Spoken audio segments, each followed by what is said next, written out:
Welcome to the Great Detectives of Old Time Radio. From Boise, Idaho, this is your host, Adam Graham. If you have a comment, email it to me at box13@greatdetectives.net, and you can always give us a call, 208-991-4783.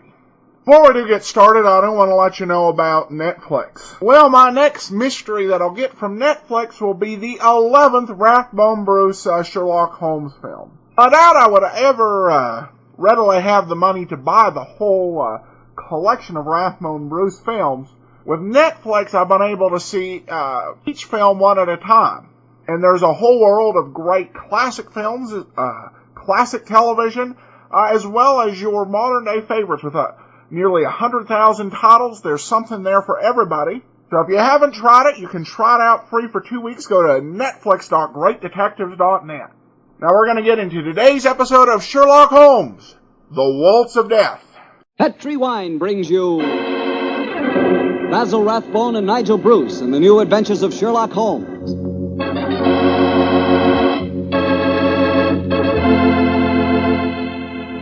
The Petri family, the family that took time to bring you good wine, invite you to listen to Dr. Watson as he tells you another exciting adventure he shared with his old friend, that master detective, Sherlock Holmes. And as for me, well, I'm going to tell you about a swell idea. The idea of serving Petri California sherry before dinner. Tomorrow night, just before dinner, instead of that last-minute rush, take it easy. Pour yourself a glass of Petri sherry. Now, if you'll do that just once, I wouldn't have to say another word about Petri sherry. You'd be a customer for life. Because Petri sherry is good wine with a capital good. Judge that Petri sherry any way you like. By its beautiful amber color, its heart of the grape aroma, or by the best test of all, its flavor. Petri sherry is delicious. And you have a choice of two kinds, Petri regular and Petri pale dry sherry. If you're not sure which you'll like better, try them both. Don't buy one, buy two. But remember, always buy Petri.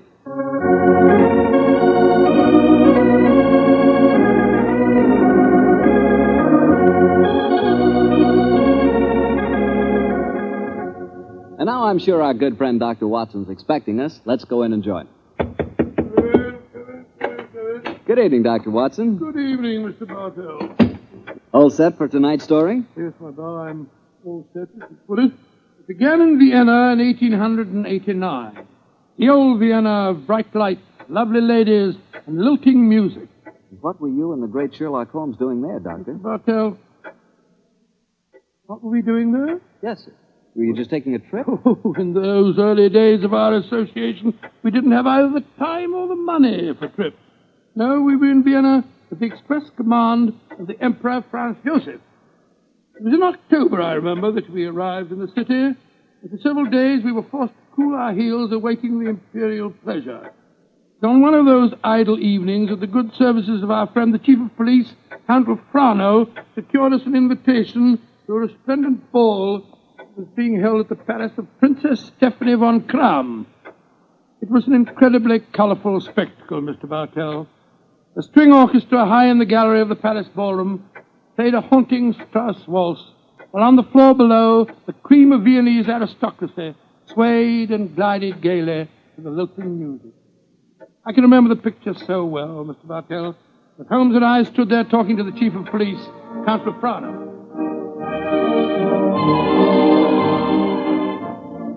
A colorful scene, is it not, gentlemen?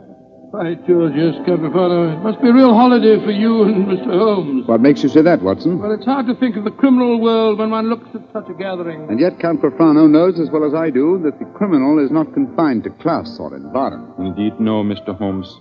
I can assure you that every guest here tonight has been scrutinized as he entered. Yes, I imagine that many plainclothes men are present in this room now, aren't they, Count Frano? Oh, yes. We take no chances. I suppose you can't afford to.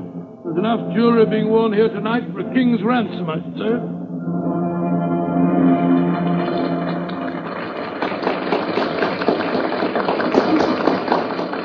The waltz is finished. Now I can present you to our hostess, Princess von Kram. Stephanie, my pigeon. My pigeon must know the princess pretty well. Yes, I'm glad to see that in Vienna The profession of criminal detection carries no social stigma. Allow me to present you Mr. Sherlock Holmes, Dr. Watson, the Princess Stephanie von Kahn. I'm very honored Your to Highness. meet you, Your Highness. I'm most happy to meet you, gentlemen.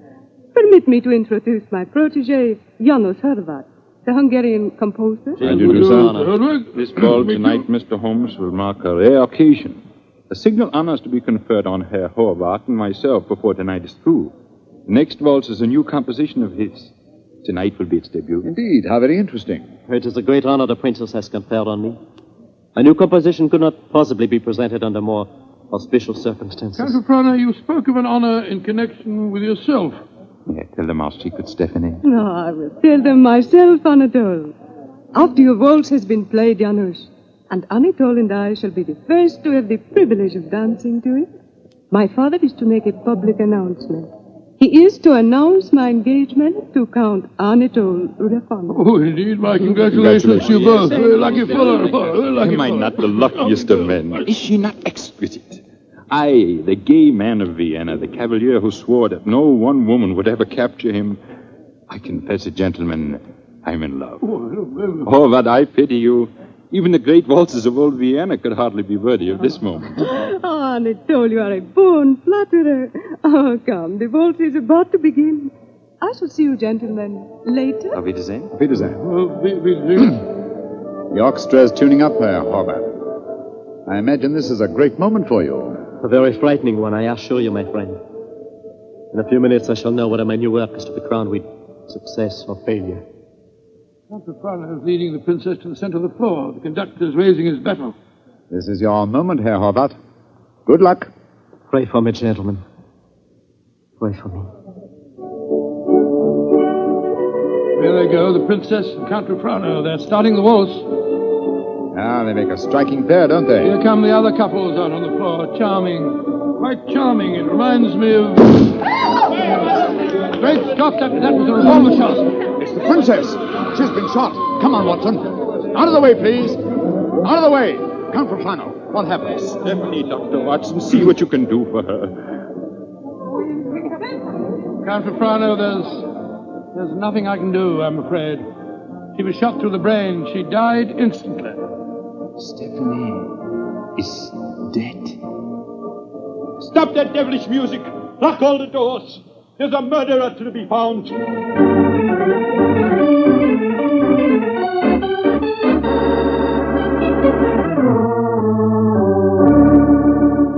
Count Soprano, have you found any clues? One of my men found a revolver. It had been thrust into the earth of a potted palm. May I see it, please? Of course, here. Rammed into the soft earth. Confound it. Count Soprano, your fiancée was an extremely beautiful woman. You must have had rivals. Yes, several, but none of them are present tonight. Who will inherit her estate? A 6-month-old nephew. Who's his guardian? The Emperor Franz Joseph himself. No, Mr. Holmes. I know of no obvious motive for someone wishing poor Stephanie dead. Well, perhaps it was a political crime. She was a wealthy aristocrat and a very prominent one. Yes, it's very possible. Many nihilist assassins have been active in my country recently. Meanwhile, we have a ballroom full of suspects waiting for us. So I was just going to suggest we went back there. We can't find out very much by staying here in the library. It's a delicate matter. Almost everyone present tonight is known to me personally. May I suggest that you go back to the ballroom and have the male guests file past you?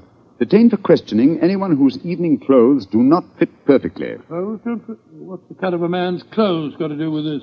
Anyone invited to such a ball as this would naturally have his own tailor. I think, Count Profano, if you found a man who had to hire his costume, he might be an impostor and may well prove to be your assassin.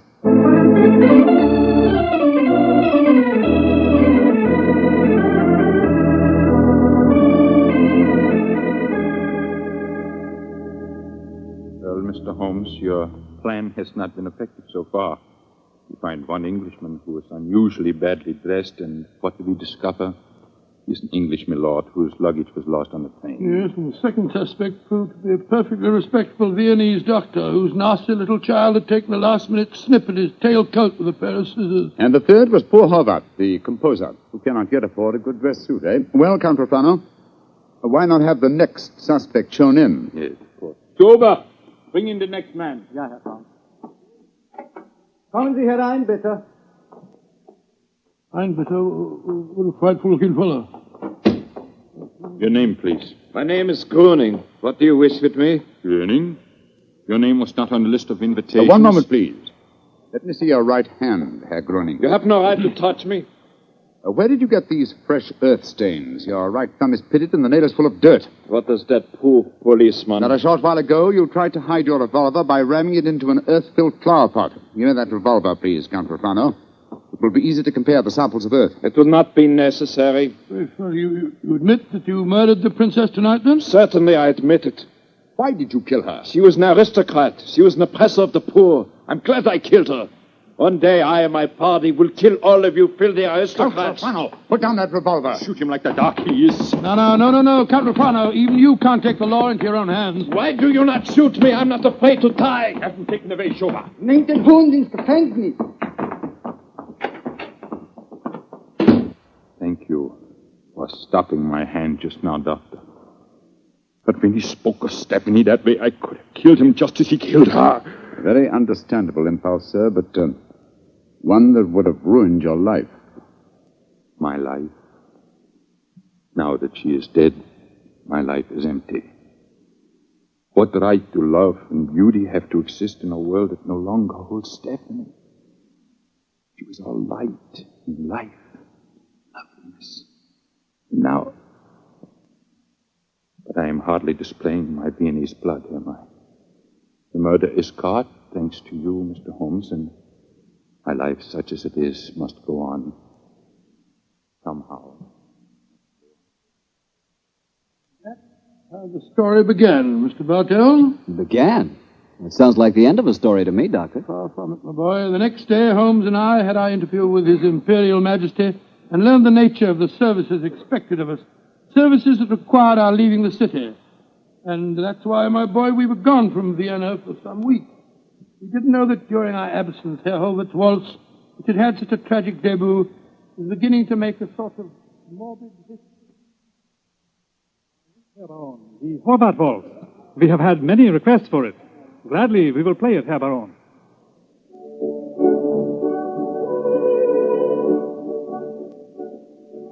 Isn't that the Horvath Waltz they are playing? Yes, my dear, and see who is walking onto the floor to dance to it. Leah Mollenstein, the actress. A beautiful creature. Are you trying to make me jealous, Hans? Gott in Himmel, it's Leah Mollenstein! She's been shot!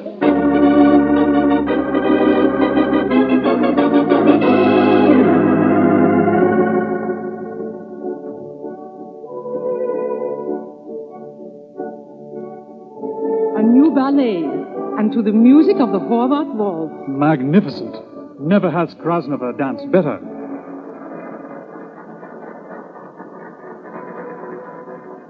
Have you ever seen such exquisite pirouettes?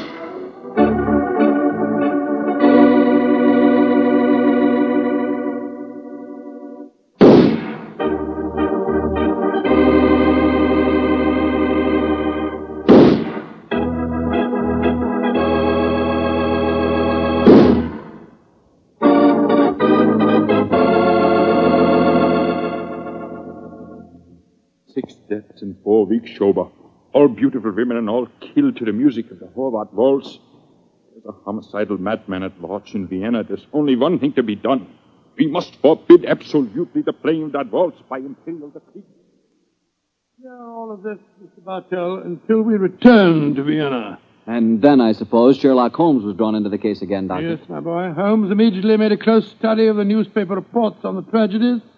And it was with great difficulty that I tore him away from his investigations to attend the reception at which the Emperor was to thank us for our services on the mission that we just completed. As we arrived at the Imperial Palace, almost the first person we ran into was the Hungarian composer, Janusz. Dr. Watson, you have heard of the tragedies connected with my waltz? Yes, we have indeed.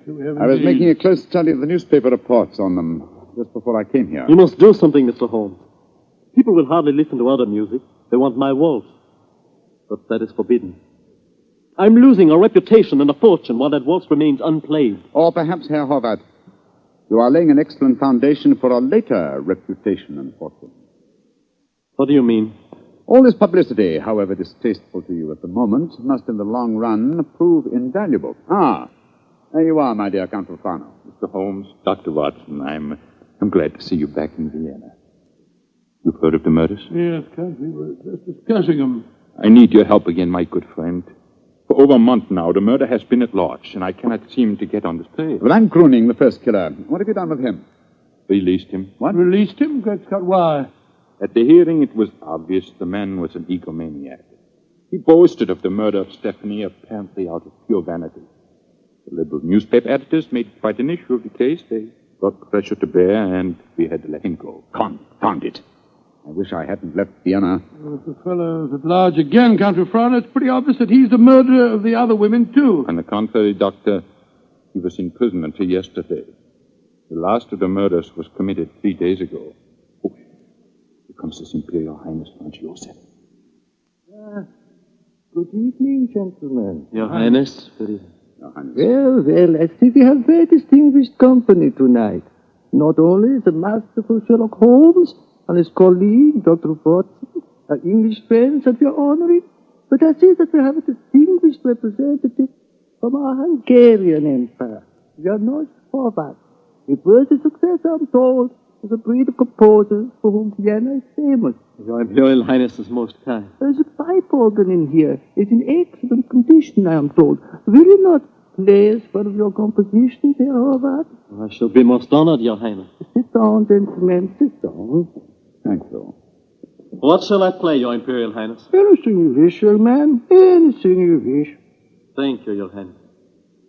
With your permission, I choose to play... Great heavens! He's playing the death waltz. On your guard, Watson. Even in the Imperial Palace itself, this twirling tune may invoke murder.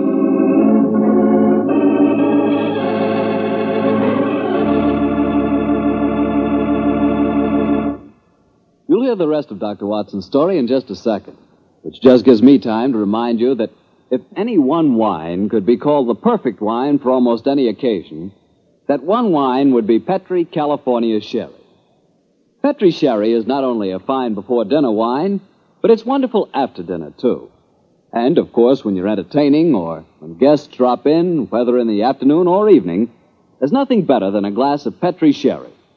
And it's comforting to know that you can serve Petri Sherry proudly, because the name Petri is the proudest name in the history of American wines. Dr. Watson, you certainly left me hanging on a cliff that time. You broke off your story just as the Hungarian composer started to play his ill-fated waltz to the Emperor Franz Joseph. What happened? At the time, my boy, fortunately, nothing happened. Herr Horváth completed his composition without apparent incident, and shortly afterwards we attended a banquet that was given in our honor. A banquet that concluded with a rather curious ceremony in which the Emperor presented Sherlock Holmes with a medal to commemorate his services. What everything was. Never mind about that. Finally, it was shortly after 10 o'clock, I remember. Holmes and I, together with Count Refrano, left the royal chambers and started to descend the spiral staircase leading to the main hall. You were greatly honored tonight, Mr. Holmes. I've only known His Imperial Highness to make 3 such presentations before, and they were all to my own countrymen. He might have made another while he was about Please, it. Watson, please. Oh, The Emperor was most kind. I can't help feeling that he over-evaluated my services. You're being unusually modest, Holmes. Perhaps because I feel that my visit here is incomplete until I've solved the death waltz murders. I hope you'll be able to stay in Vienna long enough to do that. I confess I am at my wit's end. I've been giving the matter a great deal of thought, Count Refrano. I have a plan for trapping the killer. It's in rather an embryonic stage at the moment, but over a few pipes at the hotel tonight, I expect to develop it thoroughly. I shall call at your office in the morning and explain it to you. I shall be awaiting your visit eagerly. One more of these murders and the newspaper outcry might become so loud that I should have to resign my post as chief of police. When Horváth made that daring gesture and played the death waltz tonight, it proved one thing. It's not infallible. The death of a beautiful woman doesn't always follow the playing of the melody. Very true, Doctor, but... Watson. Yes, sir? Strike a match, will you? Huh? There's a figure here slumped on the landing. It's got it. Body of a girl. And a very beautiful girl, too. Shot through the forehead. You were wrong, Watson. The death waltz is infallible, but I swear to you that the killer has struck for the last time.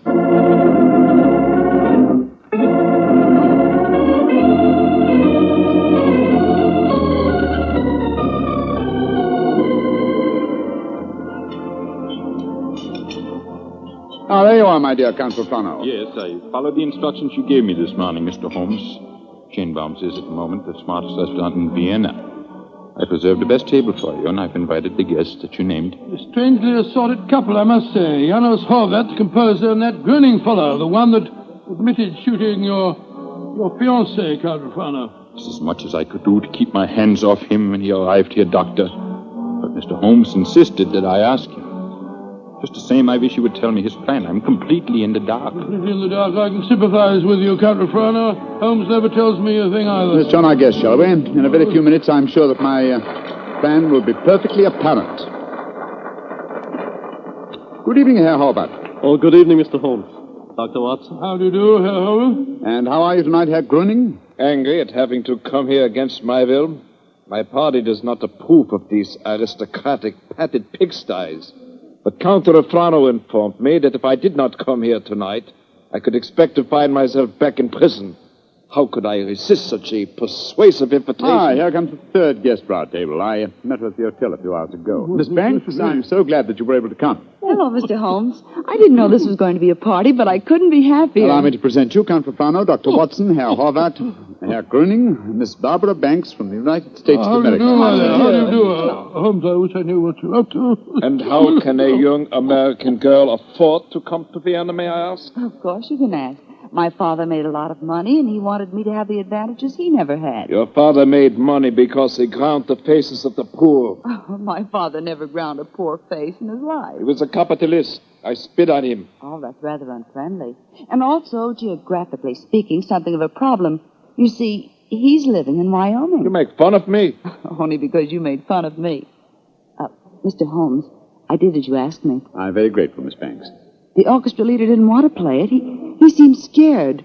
But I waved a lot of money in front of him, and I promised to pay the fine as well. Splendid. Great Scott, I see it all now. So do I. You persuaded Miss Banks to bribe the orchestra leader to play. My waltz.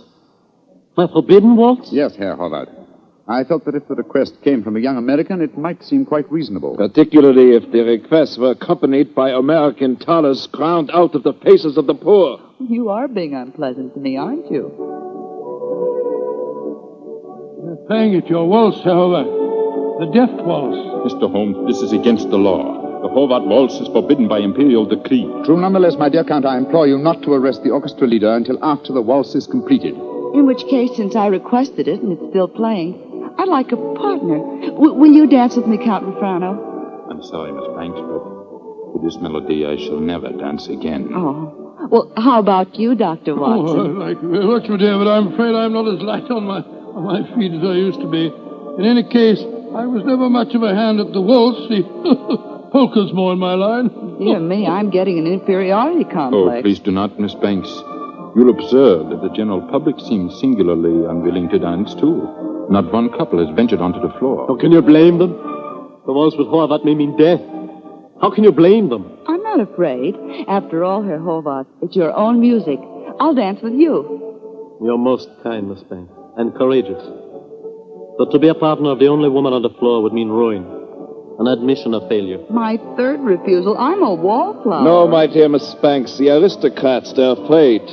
But I, plain, simple Gröning, I will dance with you, Miss Millions. Oh, bless you, Herr Gröning. And I assure you my father does not grind the faces of the poor. He does grind the faces of the poor, this I know. Stop her, it's suicide. I think not, Herr Horvath. I think so. And I'll not stay here to watch it. Where the devil's he off to? Do not worry, Doctor. I shall keep an eye on him. Yes, and we'll keep an eye on both of them. Come on, Watson. Horvath is leaving the room. Whereas Count Refrano has deserted his trail and has slipped behind one of those pillars. Good Lord, he's drawing a revolver. Exactly, Watson. He's our man. Put down that revolver, Count Refrano. Put it down, I say. He's turning it on himself. Count Refrano!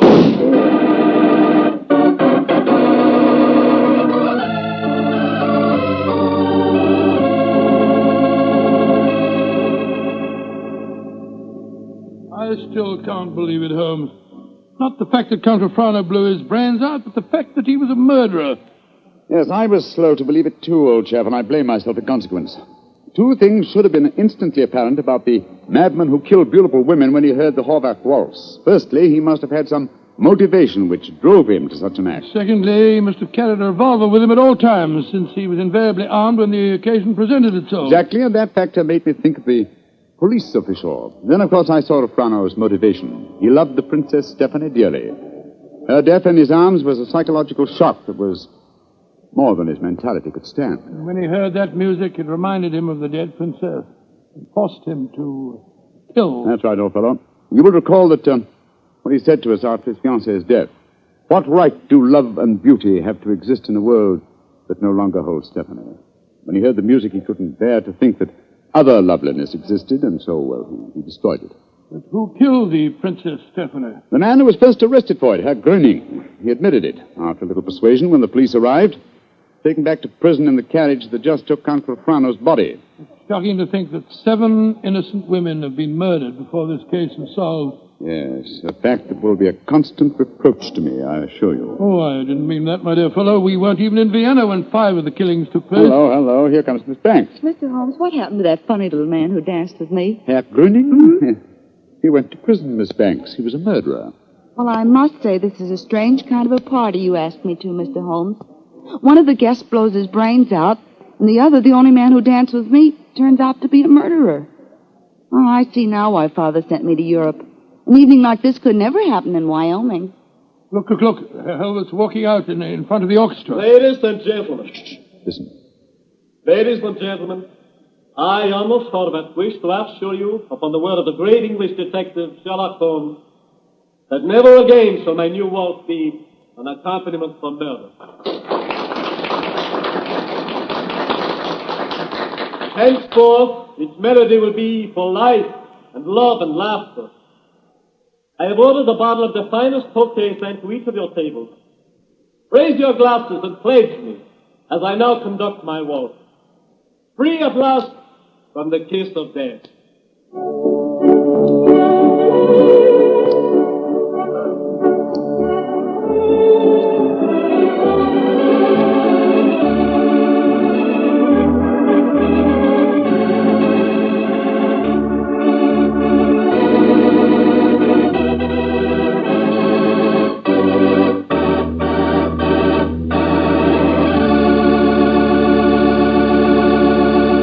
Say, Doctor, I really like that story.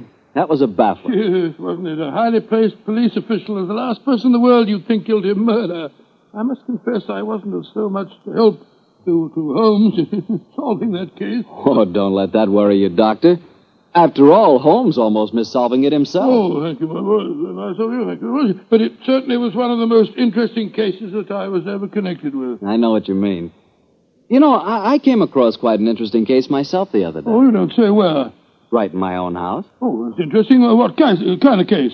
Sherry. Oh, good gracious. That's right, a case of Petri, California sherry.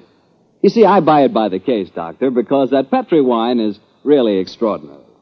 But all Petri wine is unusual wine, unusually good, because the Petri family has been making wine for generations. Because this is so, and because the Petri business has been owned and operated by the Petri family ever since its beginning, and is today the largest independent family-owned wine company in America, naturally the name Petri on a bottle of wine is more than a trademark. It's the personal assurance of the Petri family that every drop of wine in that bottle is good wine. Naturally good wine because Petri took time to bring you good wine.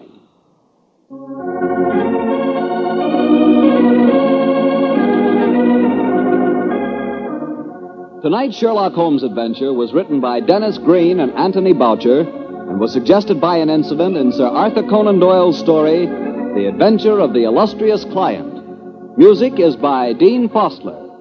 Mr. Rathbone appears through the courtesy of Metro-Goldwyn-Mayer, and Mr. Bruce through the courtesy of Universal Pictures, where they are now starring in the Sherlock Holmes series. The Petri Wine Company of San Francisco, California, invites you to tune in again next week, same time, same station. Sherlock Holmes comes to you from our Hollywood studios. This is Harry Bartell saying goodnight for the Petri family. This is the world's largest network, the Mutual Broadcasting System. Welcome back. How do you know you've got a really great, engaging detective series when you guess the murderer pretty early, and it's still an entertaining show, just a fascinating plot, somewhat reminiscent of an episode of Suspense. Just a fantastic setup and a great plot, and it almost had the feel of a genuine Sherlock Holmes one from the canon. So, great work here by Green and Boucher. I should mention, we're getting to the end of our Rathbone Bruce Sherlock Holmes. We've only got 4 more weeks, and then we'll be over to Tom Conway. Alright, before we go today, we do have a new review over on iTunes. A comment from Tim, who writes, "Love this podcast. Adam adds insightful comments to both the beginning and the end. He chooses the best series from the old-time radio and does top-notch research for each episode." Well, thanks a lot, Tim. Reminder to those of you who have the app and our premium site, we have our third of 4 Cavalcade of America episodes with Basil Rathbone. Be sure to check that out. We'll be back tomorrow with yours truly, Johnny Dollar. In the meantime, you got a comment, send it to box13@greatdetectives.net.